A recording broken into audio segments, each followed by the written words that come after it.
നല്ല മണുണ്ട്. ചിക്കൻ വെച്ചാൽ എന്താ പരിപാടി? ചിക്കൻ കറി ഉണ്ടാക്കാൻ പോടാ? ചിക്കൻ കറിയല്ല. ഞാൻ വിചാരിച്ചു ചിക്കോളം ചിക്കൻ കൊണ്ട് എന്നിട്ട് ചെയ്യാൻ പോണത്. കറി വെക്കാൻ മതില്ലല്ലോ. ചിക്കൻ വെച്ചിട്ടേ ഒരു ചമ്മന്തി ഉണ്ടാക്കിയാലോ? അത് പൊളിക്കൂടാ. അതൊരു വെറൈറ്റി ആയിരിക്കും. അപ്പൊ ഉണ്ടാക്കിയാലോ? പായോ. ഞാനിവിടെ 150 ഗ്രാം ബോൺലെസ് ചിക്കൻ എടുത്തിട്ടുണ്ടേ. അതിലേക്ക് ഇതേ 1/4 ടീസ്പൂൺ മുളക് പൊടി, 1/4 ടീസ്പൂൺ മഞ്ഞൾപ്പൊടി, 1/2 ടീസ്പൂൺ ഉപ്പ്, അതെല്ലാം കൂടെ നന്നാക്കി ഇട്ട് കൊടുക്കുവാണേ. ഇതെല്ലാം കൂടെ നമുക്ക് നന്നായിട്ടൊന്ന് മിക്സ് ചെയ്തെടുക്കണം കേട്ടാ. നല്ല വെളിച്ചെണ്ണയിലിട്ട് നമുക്കൊന്ന് വറുത്തെടുക്കാവേ. ചിക്കനൊക്കെ ഇവിടെ നന്നായിട്ട് വറുത്ത് വന്നിട്ടുണ്ട് കേട്ടോ. നമുക്ക് ഇതിന് വേറൊരു പാത്രത്തിലേക്ക് മാറ്റിയിട്ടേ ഒന്ന് ആറാൻ വേണ്ടിയിട്ട് വെയിറ്റ് ചെയ്യാവേ. ഇനി അതേ ചട്ടിയിലേക്ക് തന്നെ ഒരു 1/4 കപ്പ് ചിരകിയ തേങ്ങ എടുത്ത് വെച്ചിട്ടുണ്ട് കേട്ടോ. ചിക്കൻ വറുത്തെടുത്ത വെളിച്ചെണ്ണ നമുക്കിനി ഇതിലേക്ക് ആവശ്യമില്ല കേട്ടാ. ഒരു മീഡിയം സൈസ് സവാള നീളത്തിൽ അരിഞ്ഞത് ഇട്ട് കൊടുക്കുവാണേ. അതിലേക്ക് ഒരു 4 വെളുത്തുള്ളി നീളത്തിൽ അരിഞ്ഞതും കൂടെ ഇട്ട് കൊടുക്കുവാണേ. ഒരു 2 കറിവേപ്പിലയും കൂടെ, ഒരു പച്ചമുളക് നീളത്തിൽ അരിഞ്ഞിട്ട് കൊടുക്കണം കേട്ടോ. നിങ്ങളുടെ എരിവിനനുസരിച്ച് നിങ്ങൾക്ക് ഇനി വേണമെങ്കിൽ കൂട്ടാട്ടോ. അതിലേക്ക് കാശ്മീരി ചില്ലി 1/2 ടീസ്പൂൺ ഇട്ട് കൊടുക്കണം കേട്ടോ. ഒരു 1/2 ടീസ്പൂൺ പെരിഞ്ചീരകം കൂടെ. മീഡിയം ഫ്ലെയിമിൽ തീ വെച്ചിട്ടേ നമുക്ക് ചെറുതായിട്ട് ഇതിനൊന്ന് വഴറ്റിയെടുക്കാവേ. അതൊന്നും അല്പം വഴണ്ട് വന്നു കഴിയുമ്പോൾ അതിലേക്ക് ആവശ്യത്തിന് ഉപ്പ് ചേർത്ത് കൊടുക്കണേ. ഇതെല്ലാം കൂടെ നമുക്ക് നന്നായിട്ടൊന്ന് യോജിപ്പിച്ചെടുക്കാം. അതായത് ആവശ്യത്തിന് വഴണ്ട് വന്നിട്ടുണ്ട് കേട്ടോ. ഇനി നമുക്ക് ഇതിന്റെ ഗ്യാസ് ഓഫ് ചെയ്തതിനു ശേഷം ഒന്ന് ചൂടാറാൻ വേണ്ടി വിട്ട് വെയിറ്റ് ചെയ്യാവേ. ചിക്കന്റെ ചൂടൊക്കെ നന്നായിട്ട് ആറി വന്നിട്ടുണ്ട് കേട്ടോ. മിക്സിയുടെ കുട്ടി ജാറിലേക്ക് ഇട്ടിട്ട് നമുക്ക് നന്നായിട്ടൊന്ന് കറക്കിയെടുക്കാം.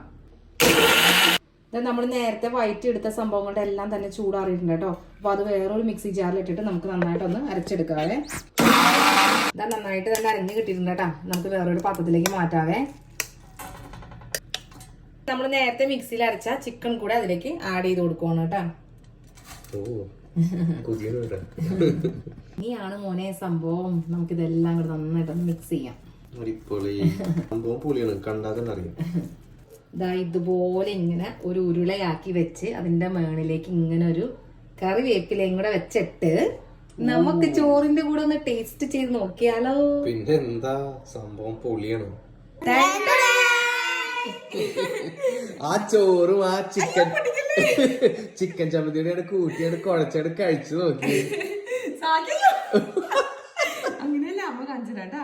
നമ്മൾ ഈ ചമ്മന്തി ഇങ്ങനെ അതിൽ നിന്ന് എടുത്തിട്ട് നമ്മൾ അങ്ങനെയല്ല, നമ്മൾ ഈ ചോറിന്റെ കൂടെ ഇങ്ങനെ കുഴയ്ക്കും. എന്നിട്ട് കുഞ്ഞിനാദ്യം കൊടുക്കട്ടെ. കുഞ്ഞു എന്നാ കഴിച്ചേക്ക്.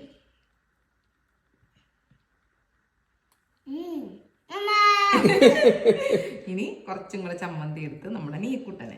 ചിക്കൻ ചമ്മന്തി രക്ഷയില്ലല്ലേ, പൊളിയാണ്. കുഞ്ഞു ചമ്മന്തി മാത്രം വേറെ കറിയൊന്നും വേണ്ടട്ടാ. കുഞ്ഞു ചമ്മന്തി മാത്രം ഇഷ്ടമായി കുഞ്ഞുനി. നല്ല ടേസ്റ്റ് ഉണ്ടല്ലേ? ഞാൻ ടേസ്റ്റ് എനിക്ക് വേണോ? ഇത് അടിപൊളിയായിരുന്നു കേട്ടോ. പിള്ളേർ സെറ്റിനൊക്കെ നന്നായിട്ട് ഇഷ്ടമായിട്ടുണ്ട്. വീട്ടിൽ ട്രൈ ചെയ്യാത്തവർ ഉറപ്പായിട്ടും ട്രൈ ചെയ്യണം. ഇഷ്ടപ്പെട്ട് കഴിഞ്ഞാൽ ലൈക്ക് ചെയ്യാനും ഷെയർ ചെയ്യാനും കമന്റ് ചെയ്യാനും ഒന്നും മറക്കല്ലേ. എല്ലാവർക്കും നല്ലൊരു ദിവസം ആശംസിക്കുന്നു. Have A good day. Bye bye.